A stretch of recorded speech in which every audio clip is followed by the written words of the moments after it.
Now, for the people who are using Python for the first time, okay, I'm going to go through that starting routine again, okay?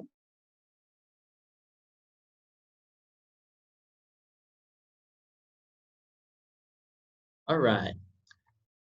So when we first get started, you should have installed Python already. If you haven't installed Python, go to www.python.org and then choose the right version of Python for your system.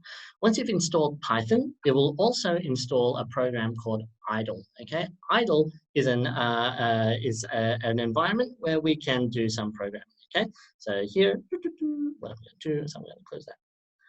Okay, loading up idle. When you press load up idle, it will load up the Python shell. Okay, the Python shell is useful, but for our purposes, we're only going to care about what it prints out. Okay, and you'll know what I mean as we go through the lesson. Go into File inside the Python shell, and then you go New File. It's really important that you start a new file. We're not trying to type any commands in the shell. It is possible to type some commands in there, but for us to learn properly in this level, we are trying to just do work in these new files. Okay, so you will see that my mouse has suddenly exploded. Here we are.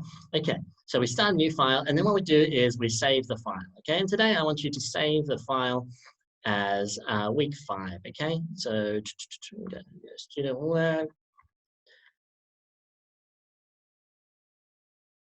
Week 5, sharpening the saw. Okay. I'm going to name mine sharpening the saw too, but you just name it sharpening the saw. Okay.